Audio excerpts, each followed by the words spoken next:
Lecture number 3, we will study about CNS. CNS means Central Nervous System. तो बच्चों आज हमने सेंट्रल नर्वस सिस्टम के बारे में पढ़ना है। मैं आपको बता चुका हूँ सेंट्रल नर्वस सिस्टम में दो पार्ट्स हैं, one is brain and other is spinal cord. First of all we will study about brain.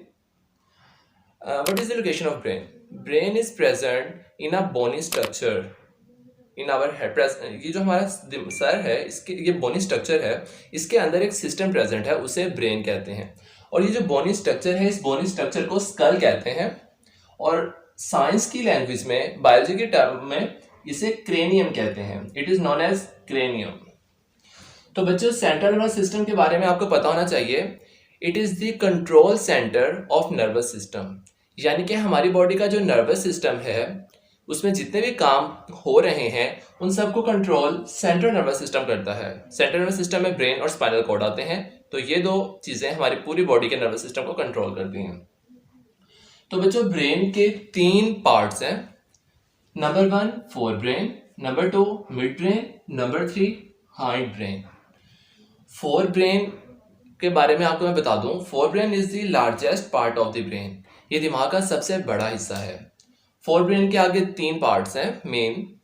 पहला है cerebrum. Number 2 is thalamus and number 3 is hypothalamus. Cerebrum जो है it is the largest part of the brain. ये पूरे दिमाग का सबसे बड़ा हिस्सा है. ये देखें, ये जो एरिया है ये वाला, it is the largest part of the brain. इसे कहते हैं सेरिब्रम. ये सेरिब्रम है. ये बहुत से फंक्शंस कंट्रोल करता है. फंक्शंस की बात हम बाद में करते हैं. Cerebrum is the largest part of brain and fore brain. ये ब्रेन का भी और फोर ब्रेन का भी सबसे बड़ा हिस्सा है. Then thalamus.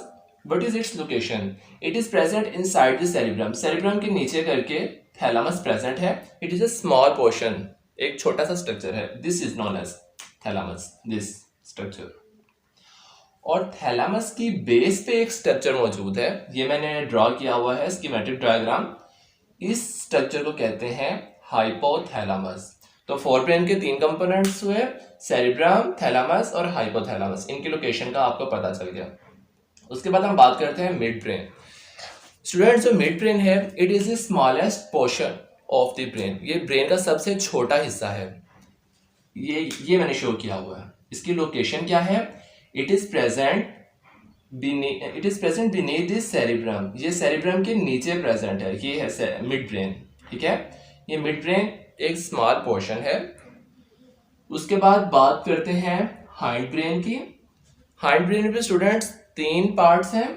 पहला सेरिब्लम, दूसरा पोन्स, तीसरा मेडुला ऑब्लंगेटा.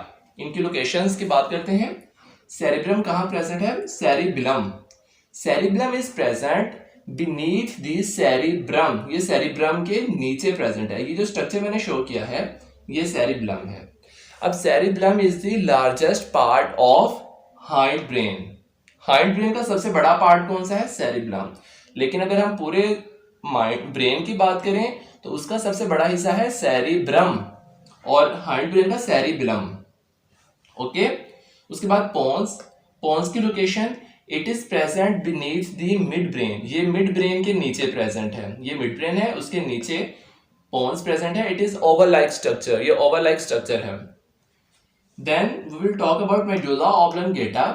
मेडुला ऑब्लंगेटा उसके पोन्स के नीचे प्रेजेंट होता है और इसके आगे से स्पाइनल कॉर्ड शुरू हो जाती है. ये देखें, ये मेडुला ऑब्लंगेटा शो किया है और उसके बाद ये स्पाइनल कॉर्ड स्टार्ट हो गई है. तो medulla oblongata is the last part of the brain. इसके आगे से स्पाइनल कॉर्ड शुरू हो जाती है. ये तो वो चीजें हैं जो आपके बुक में लिखी हुई हैं, आप पढ़ेंगे आपको समझ आ जाएगी. इसके अलावा एक ग्लैंड प्रेजेंट होता है सेरिब्लम के पास. एक मटर के दाने के बराबर एक ग्लैंड होता है, उसे कहते हैं पिट्यूटरी ग्लैंड. ये बहुत इंपॉर्टेंट ग्लैंड है और बहुत से इंपॉर्टेंट फंक्शंस परफॉर्म करता है. अब हमारी दिमाग की जो हड्डियां हैं उसके अंदर दिमाग है, तो इन दोनों के दरमियान में कुछ लेयर्स प्रेजेंट हैं. उन लेयर्स को कहते हैं मेनिंजेस. ये नाम लिखा हुआ है मेनिंजेस. 3 लेयर्स होती हैं, उनको मेनिंजेस कहते हैं. उन लेयर्स में एक फ्लूइड प्रेजेंट होता है। फ्लूइड इसलिए प्रेजेंट होता है ताकि वहां पे लुब्रिकेशन रहे, फ्रिक्शन प्रोड्यूस ना हो। तो उस फ्लूइड को कहते हैं सेरिब्रोस्पाइनल फ्लूइड। तो बच्चों ये ब्रेन के पार्ट्स हो गए। इसके बाद हम इसके फंक्शंस की बात करते हैं। स्टूडेंट, सेरिब्रम के बारे में आपको मैं बताता चलूँ, it is the toppest and largest part of the brain. इसको दो हिस्सों में डिवाइड किया गया है। ये हमारा ब्रेन है, इसको ऐसे सेंटर से दो हिस्सों में डिवाइड किया गया है। लेफ्ट साइड को कहते हैं लेफ्ट सेरिब्रल हेमिस्फीयर और राइट को कहते हैं राइट सेरिब्रल हेमिस्फीयर। आप लोगों को पता है कि ब्रेन में न्यूरॉन्स प्रेजेंट होती हैं। कौन सी न्यूरॉन्स प्रेजेंट होती हैं? इंटर न्यूरॉन्स प्रेजेंट होती हैं। Inter neurons are the only neurons which are present in brain and spinal cord. तो ब्रेन और spinal cord billions of inter neuron से मिलकर बना है। इसके अलावा आपको एक इंटरेस्टिंग इन्फॉर्मेशन बताता चलूँ। जो एक अडल्ट ह्यूमन बीइंग है, अडल्ट कहते हैं एक जवान इंसान है, उसके दिमाग का जो वेट है डेट इज 1.5 kg। उसका जो ब्रेन है वो 1.5 kg का होता है। तो स्टूडेंट्स, अब हम आगे इन तमाम ब्रेन के पार्ट्स के फंक्शन की बात करते हैं। हम फंक्शन ऑफ ब्रेन के जो डिफरेंट पार्ट्स पढ़े हैं उसके फंक्शंस की बात करते हैं। सबसे पहले हम फोर ब्रेन को देखते हैं। फोर ब्रेन में सेरिब्रम आता है जो सबसे लार्जेस्ट पार्ट है। ये बहुत से फंक्शंस कंट्रोल करता है, लाइक थिंकिंग, जो हम सोचते हैं वो तमाम चीज़ें सेरिब्रम कंट्रोल करता है। फीलिंग्स क्या होती हैं? प्यार, मोहब्बत, नफ़रत, गुस्सा, एंगर, ये सब फीलिंग्स सेरिब्रम कंट्रोल करता है। इमोशंस भी वही होते हैं, इमोशंस भी सेरिब्रम कंट्रोल करता है। हम सुनते हैं, हम देखते हैं, ये सारी चीज़ें सेरिब्रम कंट्रोल करता है। परसेप्शन का मतलब होता है ख्यालात आना। जो हमें ख्यालात वगैरह आते हैं वो भी सेरिब्रम के जरिए से ही कंट्रोल होते हैं। मेमोरी, जो हम चीज़ याद कर लेते हैं और हमारी मेमोरी में स्टोर हो जाती है, तो वो भी सेरिब्रम का पार्ट है जो मेमोरी बनाता है। स्पीच, जो हम बोल रहे होते हैं, हमारे वर्ड्स को जो मैं बोल रहा हूँ, मैं इसको कंट्रोल कर रहा है वो सेरिब्रम कंट्रोल कर रहा है। हम कोई फैसला करते हैं तो उसको भी सेरिब्रम कंट्रोल करता है। तो सेरिब्रम के बहुत ज़्यादा फंक्शंस हैं। उसके बाद हम फोरब्रेन के सेकंड पार्ट की बात करते हैं, थैलामस कंट्रोल सेंसरी फंक्शन। ये सेंसरी फंक्शन कंट्रोल करता है, जैसे देखना, सुनना जो है, इन चीज़ों को कंट्रोल करता है ये। उसके बाद हाइपोथैलेमस है। हाइपोथैलेमस बॉडी के टेम्परेचर को मेंटेन रखता है। हमारी बॉडी का टेम्परेचर कितना होता है? 37 डिग्री सेंटीग्रेड होता है। तो उसको मेंटेन किसने रखना है? उसका काम है हाइपोथैलेमस का। उसके अलावा हमें भूख लगती है या हमें प्यास लगती है, हम कहते हैं हमें बहुत ज़्यादा प्यास लग रही है, तो वो हमें कौन बताता है? वो हाइपोथैलेमस सारा कुछ बताता है। उसके बाद मिड ब्रेन की बात करते हैं। मिड ब्रेन जो है सबसे छोटा पार्ट है। इसका ऐसा कोई फंक्शन नहीं है।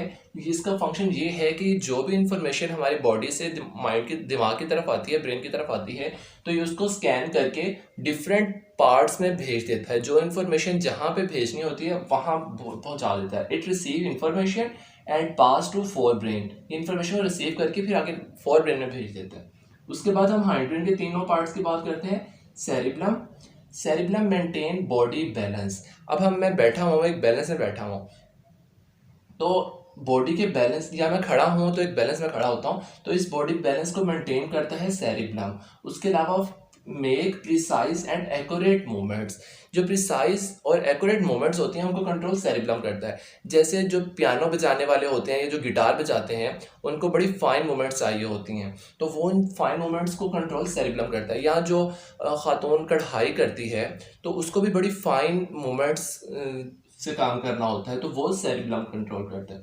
उसके बाद हम पॉन्स की बात करते हैं। हम सोते हैं या जागते हैं, ये जो साइकिल है इसको कंट्रोल पॉन्स करता है। इसके बाद टेस्ट, जो जायका हमें फील होता है, मीठा, कड़वा, नमकीन, वो भी पॉन्स कंट्रोल करता है। स्वेलविंग, जो हम खाना खाते हैं, निगलते हैं, तो उसको भी यही कंट्रोल करता है। इक्विलिब्रियम, हमारी बॉडी को इक्विलिब्रियम में भी यही रखता है। उसके बाद है मेडुला ऑब्लंगेटा, जो कि ब्रेन का लास्ट पार्ट है। ये बहुत इंपॉर्टेंट पार्ट है और ये हर वक्त काम करता रहता है, ये कभी भी रेस्ट नहीं करता। इसमें हार्ट बीट, जो हमारा दिल की धड़कन है, वो कंट्रोल करता है। ब्रीथिंग, हम सांस ले रहे हैं, ब्रीथिंग को कंट्रोल करता है। डाइजेशन, फूड डाइजेस्ट हो रही है, उसको कंट्रोल करता है। तो मेडुला ऑब्लिंगेटा जो है ये वाहिद पार्ट है जो हर वक्त काम करता है। अगर हम सो जाएं या रेस्ट कर रहे हों तो बाकी सारे ब्रेन के पार्ट्स हो सकता है कि वो भी रेस्ट कर रहे हों, लेकिन मेडुला ऑब्लिंगेटा जो है ये उस टाइम भी काम कर रहा होता है। तो बच्चों ये ब्रेन के पार्ट्स भी हो गए, ब्रेन के फंक्शंस भी हो गए। इसमें से जो बात आपको समझ ना आए या कोई कंफ्यूजन हो वो कमेंट बॉक्स में पूछें। स्टूडेंट, सेंट्रल नर्वस सिस्टम के दूसरे पार्ट की ब्रेन करते हैं। पहला पार्ट ब्रेन हमने पढ़ लिया है, दूसरा पार्ट है स्पाइनल कॉर्ड। स्पाइनल कॉर्ड के बारे में पढ़ते हैं। स्पाइनल कॉर्ड है क्या? Spinal cord is the extension of medulla oblongata. Medulla oblongata brain का आखिरी हिस्सा है, उसकी आगे एक्सटेंशन है, उसे स्पाइनल कॉर्ड कहते हैं। वो एक्सटेंशन जो मेडुला ऑब्लंगेटा से शुरू होके जो हमारी वर्टिब्रल कॉलम है, रीढ़ की हड्डी है, उसमें रन करता है, उसे स्पाइनल कॉर्ड कहते हैं। तो आपको पता है सेंट्रल नर्वस सिस्टम में जो न्यूरॉन्स प्रेजेंट होते हैं उनको इंटर न्यूरॉन कहते हैं। तो इसलिए ब्रेन और spinal cord are made up of inter neurons, वो इंटर न्यूरॉन्स से बने हुए होते हैं। तो अब स्पाइनल कॉर्ड का फंक्शन क्या है? Spinal cord links between body and brain. हमारे डिफरेंट बॉडी पार्ट्स में न्यूरॉन्स प्रेजेंट हैं, तो वहाँ से जो भी कोई मैसेज आता है तो वो पहले स्पाइनल कॉर्ड के पास आता है। तो कुछ काम जो इसने स्पाइनल कॉर्ड ने परफॉर्म करने होते हैं तो ये ब्रेन में भेजने से पहले ही वो परफॉर्म कर देता है। तो जो ब्रेन को भेजने होते हैं तो वो स्पाइनल कॉर्ड फिर उन मैसेज को ब्रेन तक पहुंचा देता है। तो ये क्या करता है, डिफरेंट बॉडी पार्ट्स और ब्रेन को आपस में लिंक करवाता है। उसके बाद स्पाइनल कॉर्ड का दूसरा अहम फंक्शन ये है, इट कंट्रोल्स रिफ्लेक्स एक्शन। ये रिफ्लेक्स एक्शन को कंट्रोल करता है। रिफ्लेक्स एक्शन क्या होता है? रिफ्लेक्स एक्शन हम आगे पढ़ेंगे, लेकिन यहाँ पे मैं आपको कंसेप्ट दे दूँ।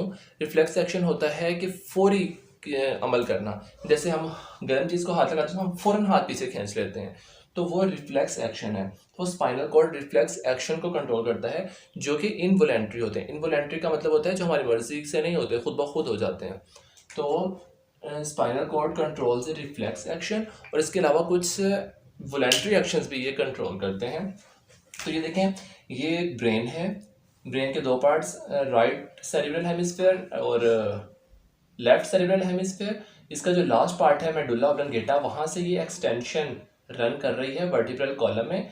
ये वर्टिब्रल कॉलम, इसके गिल्ट बना लें ऐसे करके, वर्टिब्रल कॉलम उसके गिल्ट ये रन कर रही है, तो इसको कहते हैं स्पाइनल कॉर्ड। ये ब्रेन है और ये स्पाइनल कॉर्ड। तो सेंट्रल नर्वस सिस्टम के दोनों पार्ट्स, ब्रेन और स्पाइनल कॉर्ड, हमारे कंप्लीट हो गए हैं। स्टूडेंट्स, हमने सेंट्रल नर्वस सिस्टम पढ़ लिया। अब दो सिस्टम थे, एक सेंट्रल नर्वस सिस्टम और दूसरा peripheral nervous system. Central nervous system में ब्रेन और spinal cord, peripheral nervous system में नर्व्स आती हैं जो पूरी बॉडी में फैली हुई हैं। तो हम पेरिफेरल नर्वस सिस्टम पढ़े हैं, इसे पीएनएस भी कहते हैं, P for peripheral nervous system. It consist of network of nerves. ये नेटवर्क नर्व्स का एक नेटवर्क है which is present in whole body, जो पूरी बॉडी में फैला हुआ है, और ये कनेक्ट करता है सेंट्रल नर्वस सिस्टम से। तो पेरिफेरल नर्वस सिस्टम नर्व्स का नेटवर्क है जो पूरी बॉडी में फैला हुआ है, तो उसे हम पेरिफेरल नर्वस सिस्टम कहते हैं। तो ये सारे जाके सेंट्रल नर्वस सिस्टम से कनेक्ट करती हैं। तो पेरिफेरल नर्वस सिस्टम, जो नर्व्स हमारे ब्रेन से निकलती हैं, सेरिब्रल का मतलब होता है ब्रेन, जो नर्व्स हमारे ब्रेन से निकलती हैं, which nerves arise from the brain that are known as cranial nerves, and the nerves which arise from spinal cord are known as spinal nerves. जो ब्रेन से नर्व्स अराइज होती हैं उन्हें क्रेनियल नर्व्स कहते हैं, जो स्पाइनल कॉर्ड से arise होती हैं उन्हें स्पाइनल नर्व्स कहते हैं। तो बच्चों, जो ब्रेन से अराइज होती हैं वो नर्व्स हैं 12 पेयर्स, मतलब 12 जोड़े हैं। टोटल बनेगी 24 नर्व्स। अगर पेयर्स आए तो 12 पेयर्स। तो स्पाइनल नर्व्स जो हैं वो 31 पेयर्स हैं।